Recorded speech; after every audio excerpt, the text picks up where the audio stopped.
Bread Manchuria, అల్లం paste, కారం, ఉప్పు, కెచప్ సాస్.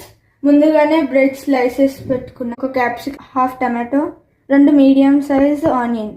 ఇప్పుడు తయారీ విధానం చూద్దాం. ముందుగా స్టవ్ మీడియంలో పెట్టాలి. తర్వాత ముక్కుడు పెట్టాలి. ముక్కుడు వేడైన తర్వాత 2 టేబుల్ స్పూన్ ఆయిల్ పోయాలి.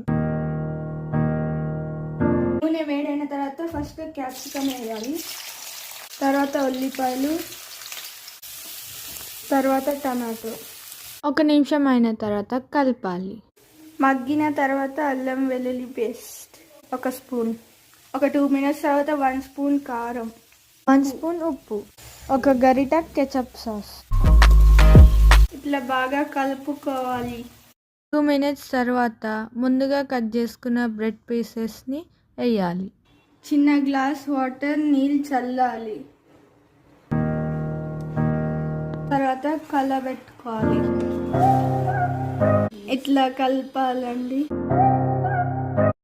2 మినిట్స్ తర్వాత మళ్ళీ ఇట్లా తిప్పాలి. 4 మినిట్స్ తర్వాత స్టవ్ బంద్ చేయాలి. అంతే, టేస్టీ స్నాక్స్ రెడీ. టేస్ట్ కోసం నిమ్మకాయ పిండుకోండి. ఇప్పుడు టేస్ట్ చూద్దాం గైస్. సూపర్ ఉంది. మీరు కూడా ట్రై చేసి కామెంట్ పెట్టండి. మీకు ఈ వీడియో నచ్చితే లైక్ చేయండి, షేర్ చేయండి, సబ్స్క్రైబ్ చేసుకోండి అండ్ గంట కొట్టడం మాత్రం మర్చిపోకండి.